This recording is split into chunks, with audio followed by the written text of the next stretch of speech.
Eso, disculpe. Se le fue. Ya, bueno, chicos. Estoy de buen humor, entonces continuaremos, ¿ya? Pero a las 7 y a 1 aceptamos. Bueno, entonces vamos a continuar con lo que es SB hemorrágico. La enfermedad cerebrovascular de tipo hemorrágico tenía en orden de frecuencia un 15% de presentación de casos en relación al 85% de los SBs isquémicos. ¿Ya? En cuanto al SB hemorrágico, podemos tener hemorragias intracerebrales y la hemorragia subaracnoidea. Dentro de la hemorragia intracerebral tenemos la hemorragia parenquimatosa, ¿no? Que puede ser lobular, nos dice, o sea, en el lóbulo frontal, lóbulo temporal, parietal, occipital. Profunda cuando hablamos a nivel de ganglios basales.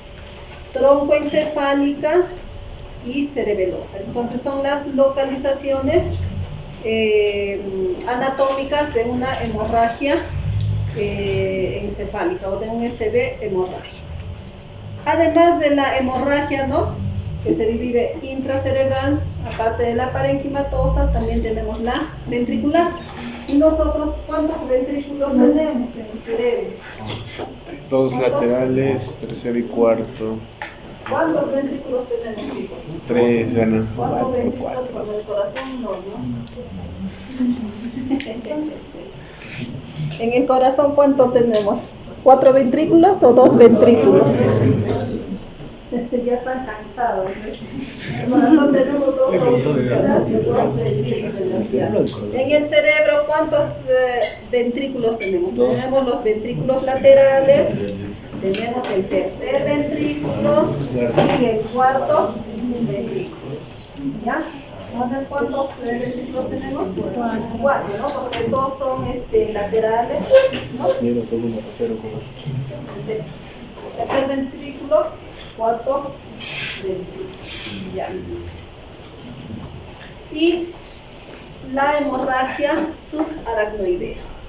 En cuanto a la hemorragia, al SB hemorrágico de presentación intracerebral, la etiología más frecuente, ¿cuál será? Ya, bueno, un SB hemorrágico se produce porque hay ruptura de un vaso, ¿no? Puede ser una vena, puede ser una arteria. ¿Pero por qué se produce?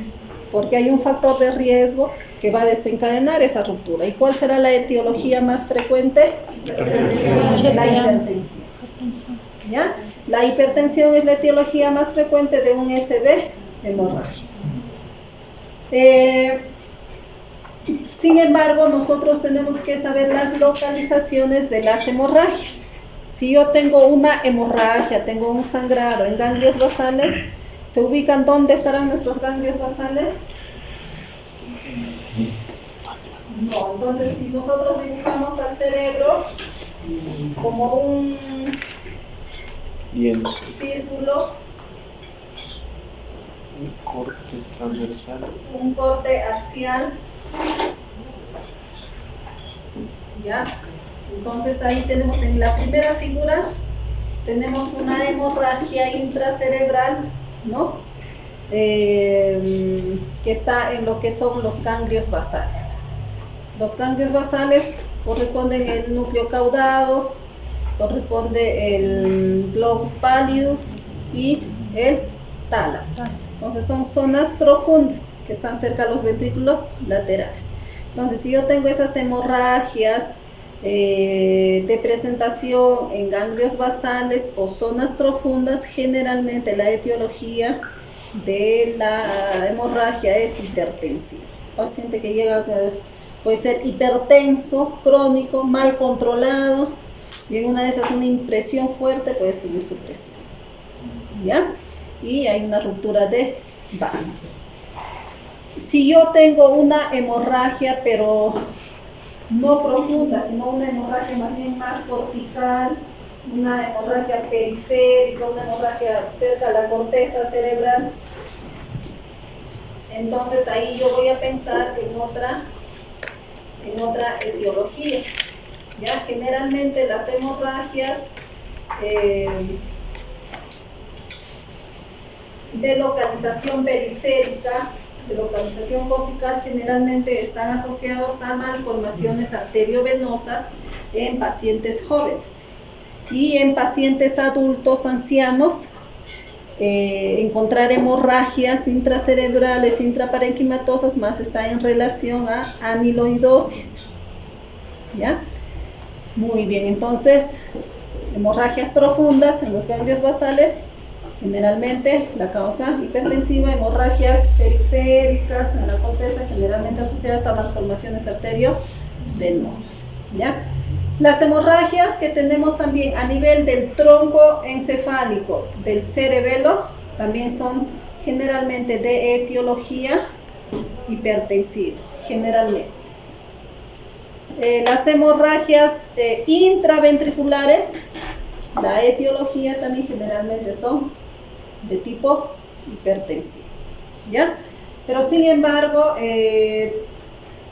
tenemos que individualizar a cada paciente, ¿no?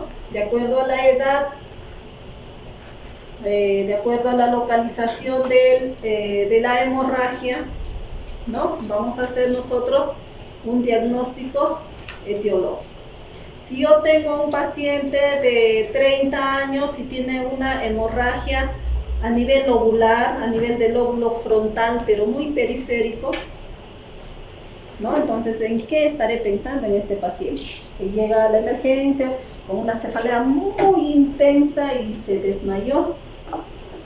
Y bueno, le saco una tomografía y tengo una hemorragia a nivel del lóbulo frontal, pero un poco periférica. Entonces puedo pensar que puede ser una malformación arteriovenosa que se da en pacientes jóvenes generalmente, ¿no? Y bueno, mi diagnóstico diferencial tal vez será un aneurisma, pero ya lo voy a definir con mi estudio de imágenes, ¿ya? La hemorragia aracnoidea, bueno, también es una patología muy frecuente que lo vamos a ver en la parte final. Y aquí tenemos los factores de riesgo, ¿no? Factores etiológicos de la hemorragia cerebral. A la cabeza, la hipertensión arterial, los aneurismas, las malformaciones vasculares, angiopatía amiloide, que se da generalmente en pacientes ancianos, alteraciones de la coagulación, ¿ya? Drogas simpático-miméticas, los pacientes que consumen cocaína tienen el riesgo de desarrollar también hemorragias, arteritis, infartos hemorrágicos por oclusión venosa. ¿Ya? Entonces, a la cabeza la hipertensión arterial muy importante. Entonces, como decían en otros, en otros países, como en Cuba, el tratamiento médico es más preventivo, ¿no? Entonces hay con un buen control de lo que es la presión o la diabetes para evitar estas complicaciones. Tenemos imágenes de tomografía cerebral sin contraste. Entonces, lo que estábamos explicando a un inicio, ¿no?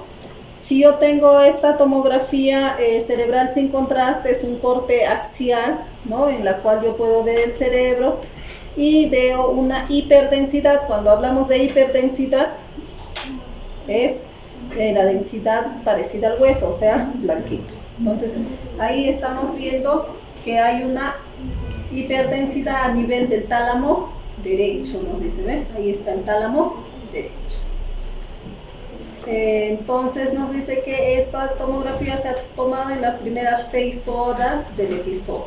Y ustedes ven, es una hemorragia pequeñita. Hay hemorragias que se pueden permanecer el mismo volumen, pero hay hemorragias que se complican, ¿ya? Y pueden crecer esos sangrados, ¿no? Incluso tener invasión a los ventrículos. Ahí estamos viendo que hay invasión a los ventrículos laterales, a los cuernos posteriores, ¿ya?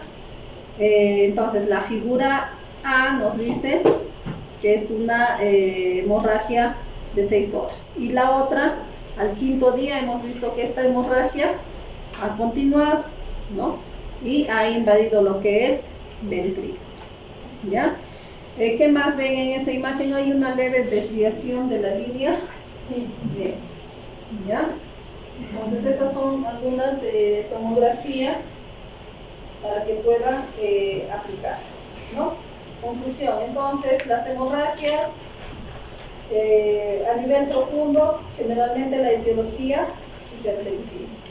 Si son periféricas, ¿no? Hemos dicho que pueden ser malformaciones vasculares o angiopatías amiloides, dependiendo de la edad. No se distraigan. Y la hemorragia subaracnoidea. En cuanto a la hemorragia subaracnoidea, ¿cuál será la causa más frecuente de la hemorragia subaracnoidea?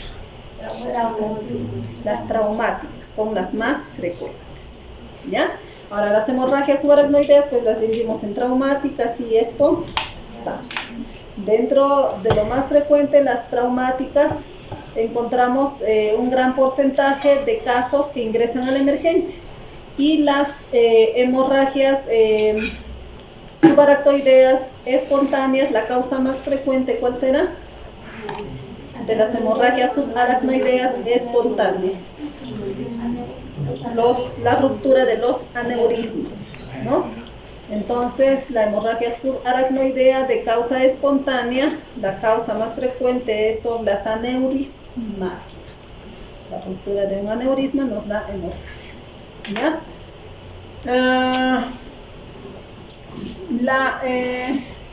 La hemorragia subaracnoidea, si nosotros diagnosticamos, tiene una alta mortalidad. Entonces debemos de hacer un diagnóstico precoz. Ya es más común en hombres mayor de 40 años. Tenemos factores de riesgo, factores modificables, como la hipertensión. En un paciente con aneurisma, por ejemplo, tenemos que hacer un buen control de la hipertensión. Pacientes con tabaquismo, consumo de cocaína, alcoholismo, ¿no? Nosotros podemos actuar frente a estos factores para evitar una hemorragia subaracnoidea. ¿Qué patologías asociadas? El riñón poliquístico, el síndrome de Ehlers-Danlos tipo 4, pseudosarcoma elástico, displasia fibromuscular son patologías asociadas. Pacientes con Ehlers-Danlos, ¿no? Hay casos, ¿no?, en los cuales los pacientes pues tienen múltiples aneurismas, ¿no? Entonces, estos pacientes tienen mayor riesgo que la población general, ¿ya? Entonces, es muy importante qué patologías están asociadas a las hemorragias subaracnoideas. En cuanto a la clínica de una hemorragia subaracnoidea, la clínica es que presentan cefalea, pero esta cefalea tiene características muy importantes. Es una cefalea que el paciente lo describe como la peor de su vida, como la cefalea que nunca ha tenido, ¿ya? O la cefalea truenos. Esa es la característica de la cefalea, ¿ya? Entonces, nosotros en cuanto a los síntomas tenemos características, uno, de cómo será ese dolor, la cefalea, ¿no? O es una cefalea truenos. Nos dice de inicio súbito, brusco, ¿no? Entonces es una cefalea que en forma aguda se ha presentado, ¿ya? ¿Qué más puede presentar este paciente? Puede presentar náuseas, puede presentar vómitos, dolor y rigidez de nuca, ¿no? Nosotros a nuestros pacientitos, cuando los examinamos por una cefalea y presenta rigidez de nuca, y si no tiene fiebre, mi primera sospecha será una hemorragia subaracnoidea. Pero si mi paciente tiene cefalea y tiene rigidez de nuca y fiebre, meningitis, ¿no? Entonces es muy importante considerar los signos y síntomas que nos orientan al diagnóstico de una hemorragia subaracnoidea. Y nuestro paciente con hemorragia subaracnoidea también va a tener alteración o pérdida de conciencia, ¿no? Es decir, que mi paciente puede venir a la emergencia por una cefalea muy intensa, la peor de su vida, que nunca ha tenido, es paciente joven, y bueno, sus familiares nos reportan que se ha desmayado. Entonces, tengo que plantear o bien es una malformación arteriovenosa o es una hemorragia subaracnoidea. ¿Ya? Entonces, estos son los síntomas principales de una hemorragia subaracnoidea. La cefalea en trueno. ¿Qué otros signos más nos puede dar una hemorragia subaracnoidea? Nos puede dar parálisis del tercer nervio o del sexto nervio craneal. Nos puede dar un déficit motor, hemiparesias, ¿no? O hemiplegias, como complicación de la hemorragia subaracnoidea. Entonces, una vez que nosotros ya tenemos la clínica, ¿no? ¿Cuál es la clínica entonces básica de mi paciente con aneurisma? Una cefalea intensa. ¿Qué más? Inicio súbito. Inicio súbito. Rigidez, pérdida de conciencia o alteración de conciencia. Náuseas y dolor. Entonces, tengo esa sospecha. Ahora yo tengo que confirmar. ¿Cómo voy a confirmar? Con los exámenes auxiliares, dentro de ellos una tomografía sin contraste es la indicada, más un angiotem, podríamos avanzar en la emergencia, a un angiotem cerebral. Entonces, la tomografía cerebral simple, sin contraste, nos dice tiene una sensibilidad de un 90% en las primeras 12-24 horas. ¿Qué pasa? ¿No? Hay pacientes que pueden venir a la emergencia después de un día, ¿no? De cefalea intensa, vienen a la emergencia después de 24 horas, le realizamos una tomografía y no evidenciamos sangrado, pero al examen físico le hemos encontrado rigidez de nuca, ¿no? No tiene fiebre, entonces mi primera sospecha diagnóstica, ¿cuál es? Hemorragia subaracnoidea. Pero mi tomografía no hay lesiones o no hay evidencia sangrado, entonces mi segundo paso, ¿cuál será? Realizarle una punción lumbar y estudiar el líquido cefalorraquídeo. ¿Ya? Entonces, ¿dónde hacemos la punción lumbar generalmente? ¿A nivel de qué espacio intervertebral? L3, L4, ¿no? L4, L5, ¿no? Para evitar daño de niveles superiores de la médula espinal. ¿Ya? Entonces nosotros analizamos el líquido cefalorraquídeo y pues en el laboratorio vamos a encontrar presencia de hematíes. Y aquí nosotros tenemos que saber nuestro líquido cefalorraquídeo, cuál es lo normal. ¿Qué color es mi líquido cefalorraquídeo? ¿Qué color? Transparente, cristal de roca, ¿no? Cristal de roca. Ya. ¿Cuántos leucocitos tendrá mi líquido cefalorraquídeo? ¿Cuántos leucocitos tendrá o encontraremos en el líquido cefalorraquídeo? Nosotros encontramos más o menos hasta 5 leucocitos. ¿Cuántos hematíes habrá en líquido cefalorraquídeo? Al compañero que está cerca al delegado, ¿cuántos hematíes encontraremos? ¿Cuántos? ¿Un aproximado? No. Entonces nosotros tenemos que saber las características normales del líquido cefalorraquídeo para poder analizar pues, el líquido, ¿no? Entonces el líquido cefalorraquídeo no debemos de encontrar hematíes, 0 hematíes. Si hay hematíes es porque hay sangrado. ¿Ya? Entonces, nos dice, el líquido cefalorraquídeo se considera positivo si después de 3 muestras persisten en el último frasquito los glóbulos rojos elevados o hay santocromía. ¿Y qué será santocromía? Normalmente cuando nosotros hacemos punción lumbar, extraemos el líquido cefalorraquídeo, ¿no? Extraemos en frasquitos, ¿no? Entonces, esos frasquitos tenemos que ver la coloración. ¿Es cristal de roca o es santocrómico, es rojo? Es una coloración amarillenta. Coloración amarillenta, ¿no? ¿Qué sucede por qué sucede? Por la degeneración o degradación de los hematíes. ¿Ya? Esa es la santocromía. Entonces, no necesariamente, ¿no? Porque el laboratorio nos va a analizar los frasquitos, nos va a mandar más de 500, más de 1000, más de 2000 hematíes, ¿no? Pero ya nosotros, viendo las características del líquido, ya podemos estar presumiendo, deduciendo, ¿ya? Una vez que nosotros hacemos el diagnóstico, ¿no?, de hemorragia subaracnoidea, el siguiente paso es realizarle una angiografía cerebral. ¿Para qué será necesario la angiografía cerebral? ¿No? Uno, para determinar la presencia del aneurisma y la localización.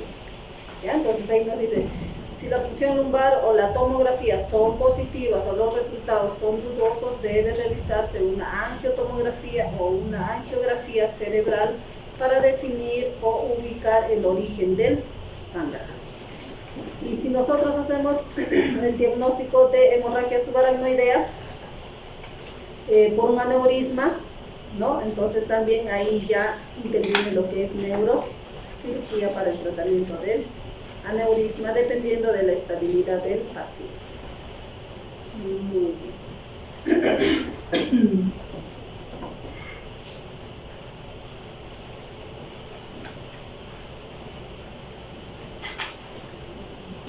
Bueno, aquí por algún motivo no se me ha grabado la escala de Fisher, ¿no?, que es una clasificación imagenológica de la hemorragia subaracnoidea. Ya tenemos cuatro grados o 4 presentaciones. La primera, ¿cómo se verá la tomografía? No hay evidencia de sangrado. No hay evidencia de sangrado. ¿Ya? La segunda, Va a haber sangre difusa mayor a 1 milímetro. sangre difusa pero menor todavía, menor a 1 milímetro, ¿no? Menor a 1 milímetro, nos dice de espesor. ¿Ya? El grado 3, cuando haya más grueso, mayor a 1 milímetro. Y el grado 4, ya encontramos, ¿no?, una hemorragia intraparenquimatosa, incluso puede haber invasión intraventricular. Ese es el grado 4. ¿Para qué nos sirve la escala de Fisher? 1. Ya, bueno, clasificamos la hemorragia, nos ayuda a evaluar el pronóstico. El pronóstico en cuanto a la evolución de la hemorragia subaracnoidea. Por ejemplo, si nosotros tenemos un Fisher de grado 3, el paciente tiene mayor riesgo a hacer vasoespasmo como complicación, y el vasoespasmo produce infartos cerebrales. Si yo tengo un Fisher de grado 3, su pronóstico y su mortalidad es mayor. Tienen alto riesgo de mortalidad. O sea, si yo veo una placa de grado 3 o grado 4, es como decir, pues, ¿no?, que hay un riesgo de muerte inminente, ¿no? Hay mayor riesgo de mortalidad. ¿Ya? Entonces, nos ayuda a predecir el vasoespasmo y nos ayuda a predecir lo que es la mortalidad. ¿Cuáles son las complicaciones de una hemorragia subaracnoidea? Porque puede haber el sangrado, todo lo que hemos visto, ¿no? Imagenológicamente el grado 1, 2, 3 y 4. Pero hay existe una complicación que es el resangrado. ¿Ya? La otra complicación es el vasoespasmo que produce los infartos, y la tercera complicación, la hidrocefalia, ¿no? Entonces, cuando hay hidrocefalia, de todas maneras, el neurocirujano pues tiene que intervenir para poder colocar una válvula de derivación externa o derivación, lo que considere, ¿no? De tipo peritoneal, aunque lo más urgente les coloca una válvula de derivación externa. ¿Ya? El vasoespasmo hemos dicho que produce infartos cerebrales. Entonces, para prevenir el vasoespasmo, ¿qué hacemos? ¿Qué tratamiento damos? ¿No? Entonces, en todos los pacientes que tienen hemorragia subaracnoidea, el medicamento indicado es el nimodipino. ¿Ya? El nimodipino damos 60 miligramos cada 4 horas por 21 días. Entonces, según las revisiones también nos dice la única aplicación o indicación del nimodipino es en las hemorragias subaracnoideas. Y el resangrado. ¿Cómo prevenimos el resangrado? Simplemente cuidando algunos factores de riesgo también, ¿no? Tal vez si mi paciente es hipertenso, evitar maniobras de Valsalva, que mi paciente esté estreñido, que mi paciente no sé, esté con tos, una habitación adecuada, una habitación donde no haya mucho ruido, mucha iluminación,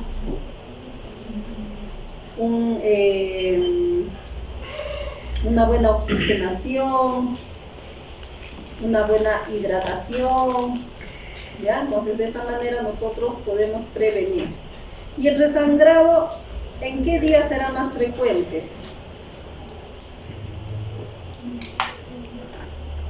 ¿En qué día será más frecuente el resangrado? A mi grupo que ha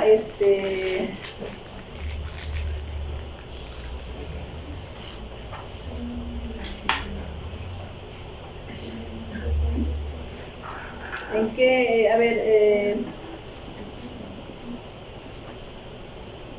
en qué tiempo será más frecuente el resangrado? ¿Quién del grupo le tocaba revisar? Del grupo de votación. Andrea, a Rosario, a Jessica. No está Jessica. A las 24 horas, el séptimo día. ¿Quién ayuda a sus compañeras? Leen, chicos, leen para que participen.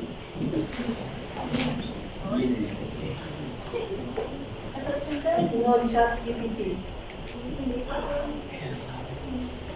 Hay porcentajes, entonces ahora revisen. A ver, al compañero que está al lado de Francisco. No, con nosotros comentando. No estoy conversando. Para pasar a la escala de Hanniges, que es una escala clínica. A las 24 horas, ¿cuánto de porcentaje de resangrado hay? A los 7 días, ¿cuánto de porcentaje de resangrado?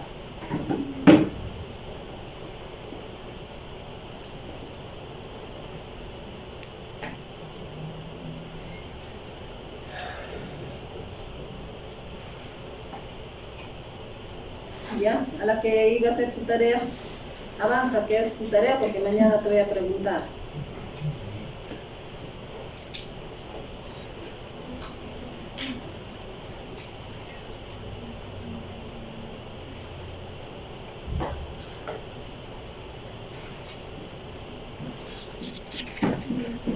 Hay mayor probabilidad de los primeros 7 días, doctora, y es un 30%. Hay mayor probabilidad en los primeros 7 días que haya resangrado. Entonces yo tengo que hacer un monitoreo de mi paciente que ingresa con el diagnóstico de hemorragia subaracnoidea, ¿ya? Y más si es una paciente, ¿no?, que clínicamente puede evolucionar de algo leve, algo moderado a severo. La escala de Han y Hess. Esta escala es una escala clínica, ¿no? Para ver el grado de gravedad, ¿no? De la hemorragia subaracnoidea y la clínica que está dando. Tenemos el grado 1 cuando el paciente es asintomático o con cefalea moderada y rigidez de nuca, ¿no? Entonces hay pacientes que ingresan a la emergencia con una cefalea intensa o mejor dicho moderada y encontramos que tienen rigidez de nuca, pero podemos manejarlo con analgésicos, ¿no? Ellos están despiertos, están lotes, no hay ningún déficit. Entonces le sacamos una tomografía, encontramos tal vez una hemorragia mínima, le hacemos el angioTEC, la pagangiografía, encontramos una aneurisma. Entonces a estos pacientitos en grado 1 generalmente los hospitalizamos en sala general, ¿ya? Pero tenemos como se dice, un conocimiento en cuanto al resangrado. Entonces, si este paciente de grado 1 tiene un riesgo de resangrado dentro de los 7 días, entonces, ¿qué tengo que hacer? Tengo que cuidar a este paciente con las medidas que ya les hemos mencionado. Evitar maniobras de Valsalva, control de la presión arterial, control de la glicemia, oxigenación, hidratación. Para esto nos ayuda definir también los grados. El grado 2 nos dice que el paciente tiene cefalea moderada a severa, con rigidez de nuca, sin signos neurológicos de localización, excepto contracción extrínseca del tercer par craneal o del tercer nervio craneal. Entonces, ejemplo, a la emergencia llega el paciente con una cefalea moderada a severa, lo examino, tiene rigidez de nuca, no encuentro hemiparesias, hemiplegias, pero encuentro una ptosis palpebral derecha, el párpado caído, examino la pupila, está midriática. Entonces, cuando yo vea a un pacientito de esas características clínicas, mi primera opción es pensar en un aneurisma. ¿Ya? Llega la emergencia, cefalea moderada, severa, rigidez de nuca y ptosis palpebral, pupilas midriáticas, que es compatible con parálisis del tercer nervio craneal. Como primera opción, puedo plantear aneurisma, una hemorragia por un aneurisma cerebral. El grado 3 nos dice el paciente está somnoliento, hay una confusión, hay un déficit leve. El grado 4, ¿no? Hay sopor persistente con sinergias tempranas de descerebración y trastornos neurovegetativos.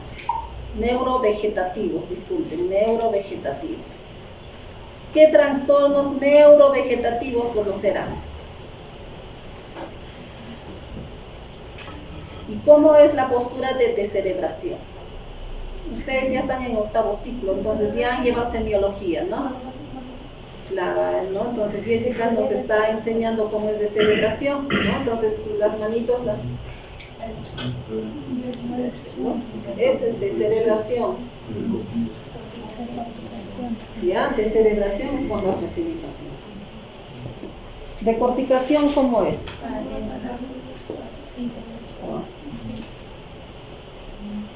¿Ya? Entonces, eso en cuanto a semiología. ¿Y qué trastornos neurovegetativos conocemos?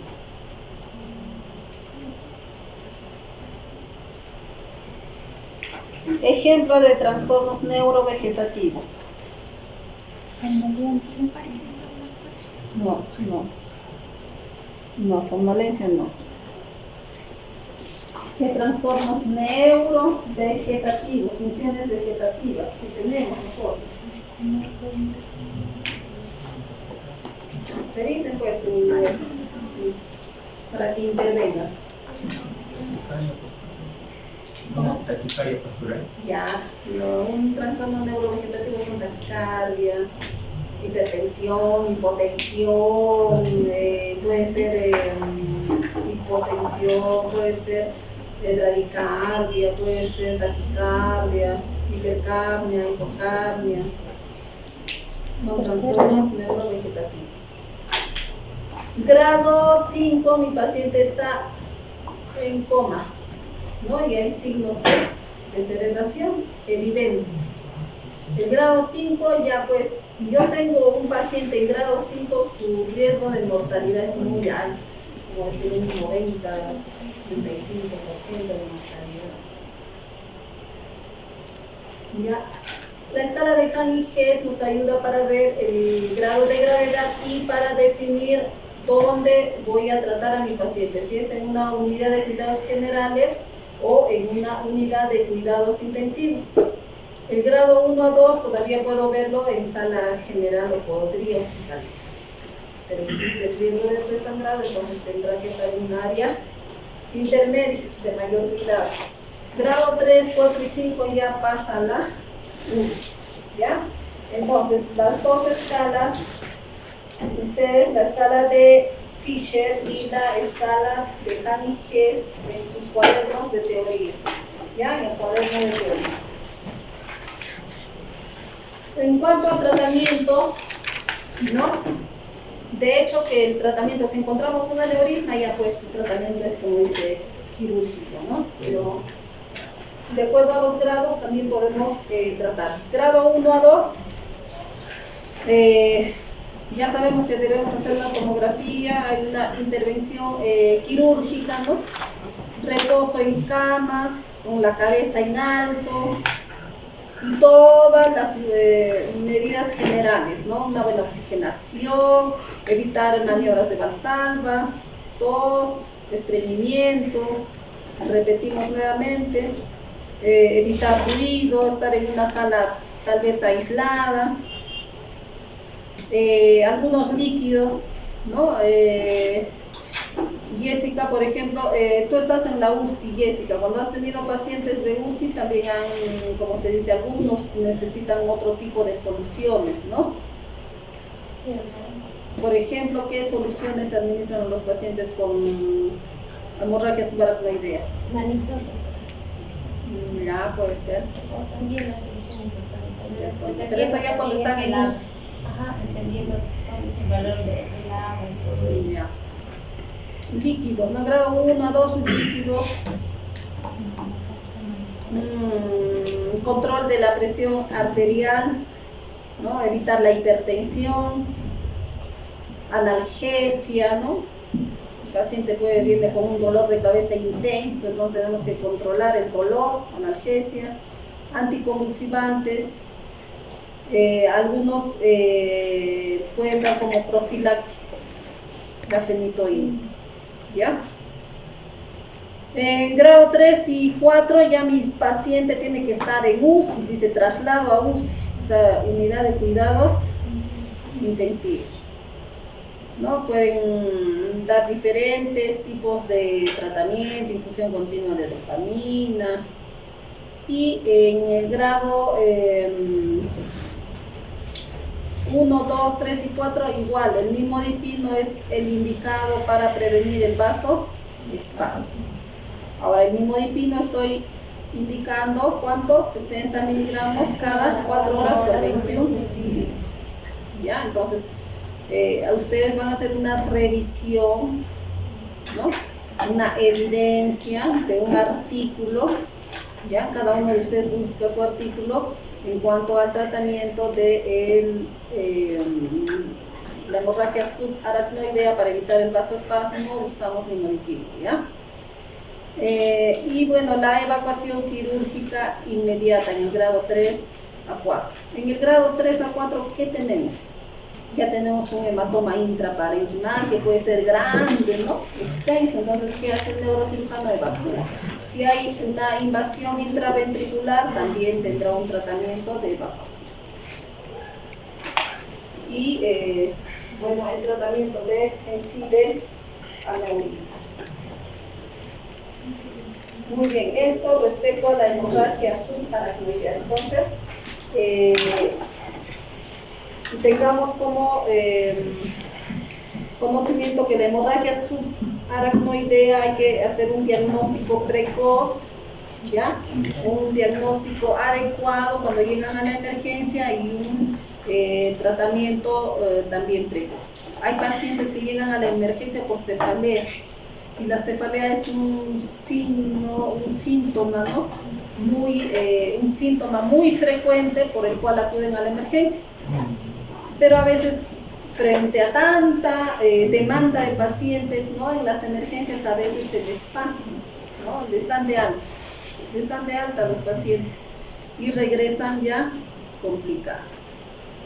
¿Ya? Entonces, consideremos nosotros dentro de nuestro planteamiento de diagnóstico, si mi paciente viene con cefalea intensa, rigidez de nuca sin fiebre, es una hemorragia subaracnoidea. Paramos las orejas, si ustedes hemorragia subaracnoidea, se les viene mortalidad. Entonces hay que hospitalizarlo, darle un tratamiento adecuado para prevenir secuelas. ¿Ok? Muy bien, entonces para la siguiente, en su cuaderno de teoría, estamos quedando la escala de Fisher. Tu cuaderno de teoría extraído, tu cuaderno de teoría. Entonces la escala de Fisher, la escala de Hannig y un artículo sobre tratamiento con inmunoterapia. ¿Ya? Cada uno va a hecho. Tu cuaderno de teoría va hecho. Tu cuaderno de teoría está excelente.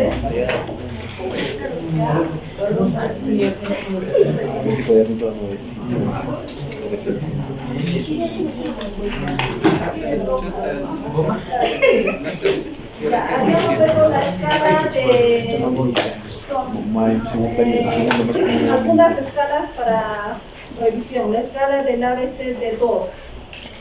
Entonces era una escala que nos ayudaba a definir el riesgo de conversión a un infarto cerebral, ¿no? ¿Sí? ¿Y qué significaba el ABCD2? A ver, acá su compañera nos va a refrescar la memoria. Ah, ya, todavía no has terminado la tarea. Lo completas, las escalas, ¿ya? Para riesgo ya sabéis que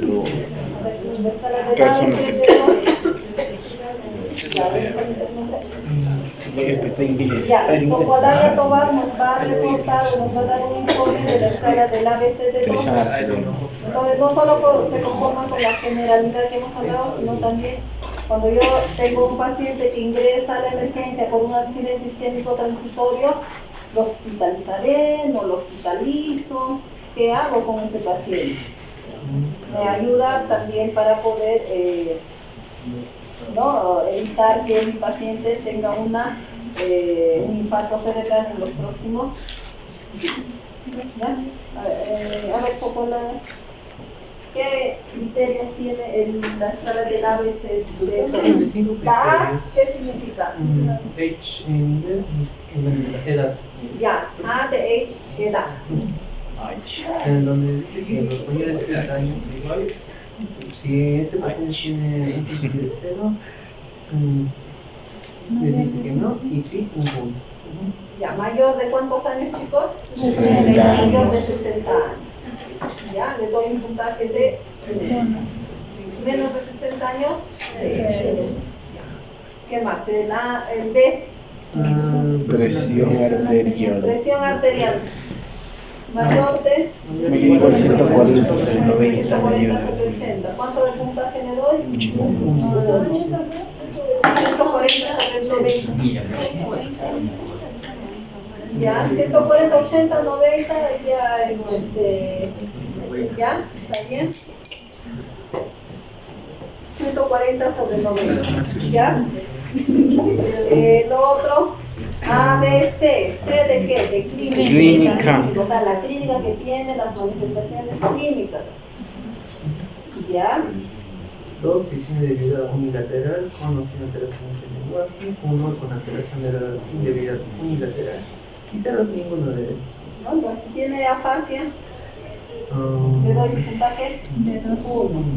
Pero si tiene hemiplegia, 2, ¿no? Y ahora esa hemiplegia puede tener afasia o puede tener alteración del lenguaje o no, nos dice, pero igual su puntaje es 2. Ya. La duración. De duración, ¿no? Mayor de 60 minutos, 2. De 10 a 59 minutos, 1 punto y 0. ¿Ya? Y la Diabetes. Sí, Sí y no. Ya, entonces, ahora la cuantificación de esta escala. Ya, muy bien. Ahora el score de riesgo de ACV.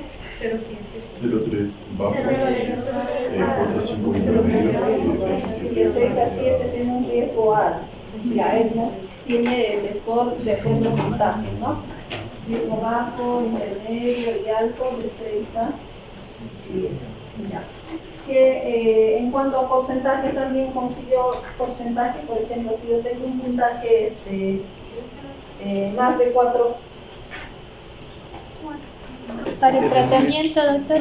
No, el riesgo de ACV isquémico. Depende del día. Si yo tengo un puntaje, ¿no? O sea, ya. 2 días, 7 días. Ajá. No, o sea, los 2 días, ¿no? 1, 4.1 y 8.1, ¿no? Entonces, si yo tengo un puntaje mayor de 4, dice tengo un riesgo de 4.1, de 6 a 7, un riesgo de 8.1, ¿no? ¿Ya?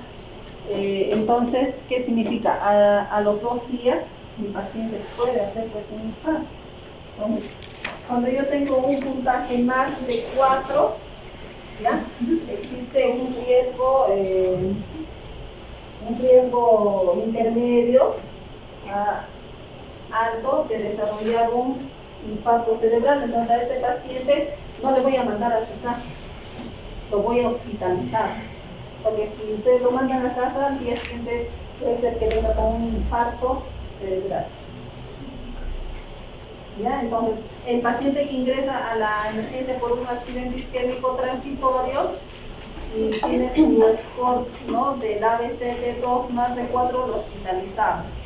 Y estudiamos lo mismo que estudiamos en un ACV isquémico, para ver cuál es la etiología.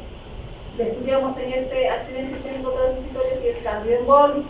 Le haré una interconsulta a cardiología para que pueda hacer un EKG, un ecocardio, un Holter. Buscamos cómo están sus arterias carótidas, el sistema vertebrovascular, puede haber arterotrombosis, arteriosclerosis. ¿Qué más estudiamos? Puede tener un paciente diabetes, hipertensión, seguro, o puede ser un paciente con enfermedad autoinmune. Estamos buscando las 5 clasificaciones de la etiología de un ACV isquémico, TOAS.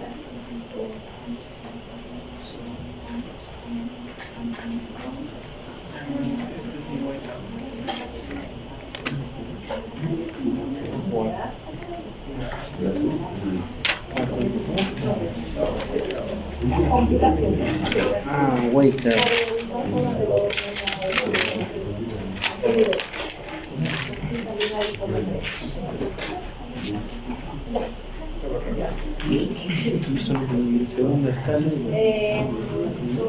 ¿Qué otro? La clasificación TOAS. Ahora sí, le vamos a preguntar al compañero de Francisco. Su cuadernito lo tiene anotado. Sí, Clasificación TOAS, a ver. Determina. Léenos en voz alta. ¿Cuál es su nombre? Daniel. Ya, Daniel el travieso. Léenos en voz alta. Determina la etiología del ACV isquémico y guía de tratamiento. Determina la etiología del ACV isquémico y guía de y tratamiento. también nos guía el tratamiento, pues, ¿no? Si yo tengo tal etiología, tendré que dar tratamiento, por ejemplo, para una fibrilación auricular. ¿Ya? ¿Y cuáles son esas? Son 5. Una está la enfermedad aterotrombólica de gran paso. A eso se divide en aterosclerosis en 5. Aterotrombótica, esos son de grandes, obstrucción de grandes vasos. Luego sigue la cardioembolismo. Cardioembolismo. Enfermedad oclusiva de pequeños vasos, infarto. Pequeños vasos.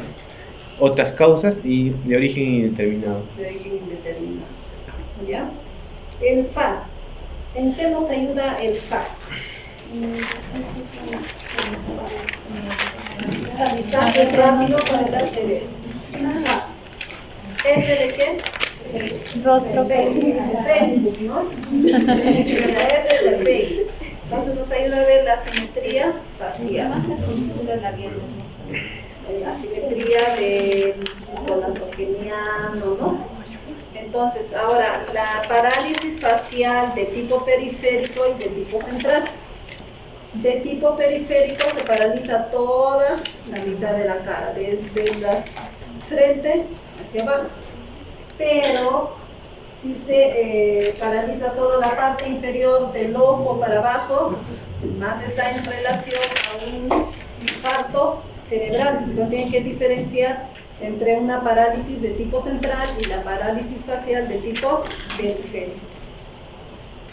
¿Por qué? Porque con eso nosotros determinamos en forma rápida, hacemos un tamizaje, que puede ser muy severo. ¿Ya? ¿Qué más? La S. La A de debilidad, ¿no? Debilidad.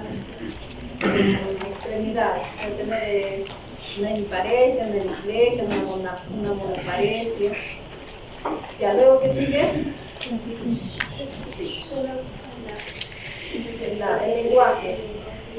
Puede tener disartria, puede tener afasia. Ya estamos en fase. La T. Time. ¿Por qué es importante el tiempo? ¿Por qué será importante el tiempo? ¿Por qué es importante determinar el tiempo? Desde que inició los síntomas hasta que llegue al hospital. A eso se refiere time. ¿No? El tiempo para ver el tratamiento. El tiempo es muy importante considerar. ¿Por qué? Porque me va a ayudar a definir mi tratamiento. Ya habíamos hablado en la clase anterior que en la fase aguda, hiperaguda, nosotros ¿qué dábamos? Trombólisis. Sí está en el periodo de ventana de 3 horas a 4.5 horas. Si ya pasa esas horas, ya no le puedo dar trombólisis. Entonces, por eso es importante el tiempo. Ya, ¿qué otra escala más tenemos? Ya, el chat bus. ¿Quién nos va a ayudar?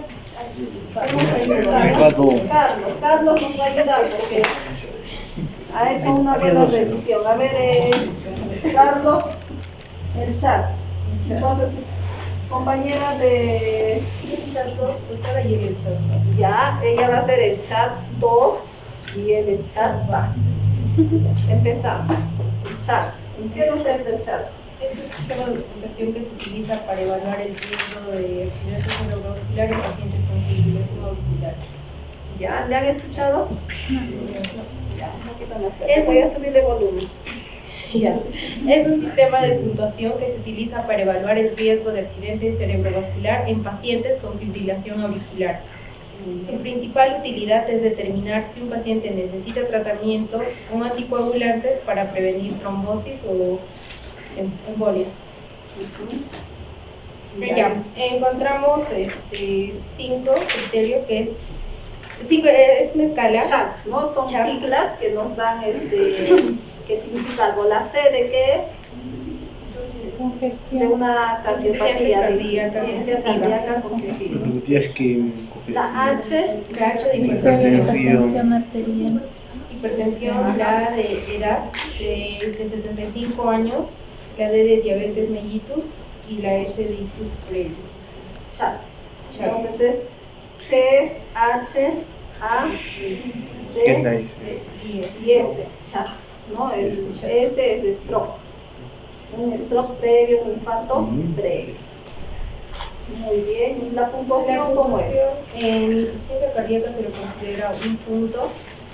En hipertensión igual un punto, edad un punto, diabetes mayor de 75 años, mayor ¿no? de 75 Esto hay que definir, pero si tiene 60 años le va a poner 0, ¿no? Sí. Si tiene mayor de 75, un punto.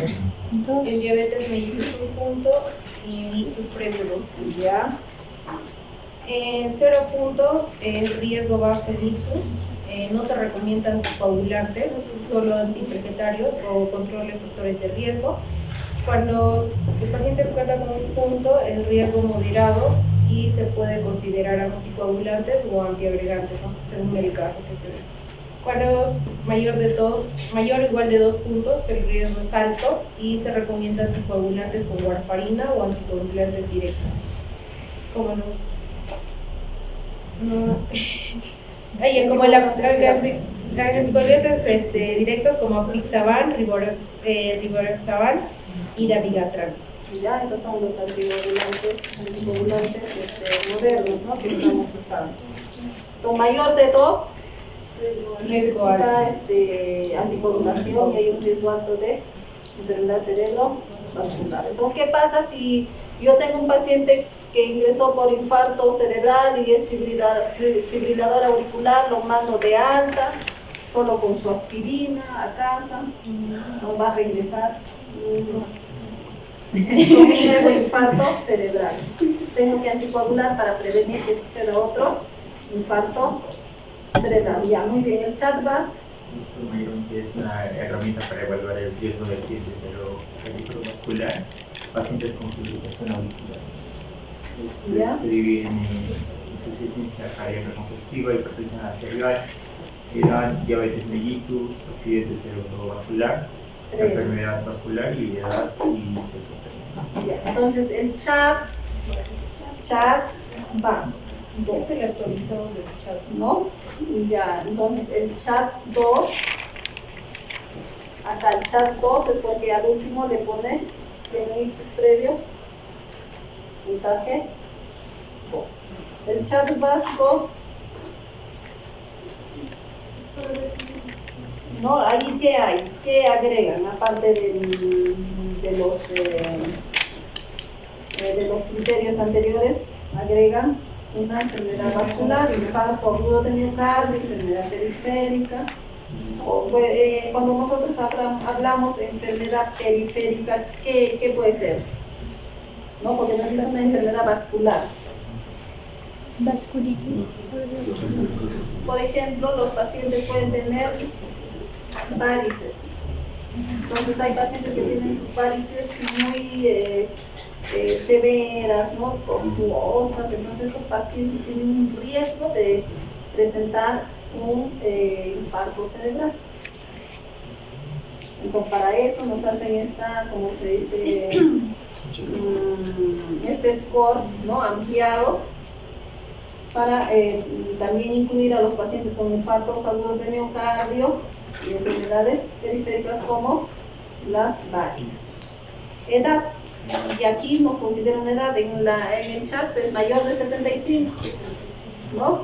Acá es 65 a 74 años. ¿no? De 65 a 74, ¿ya?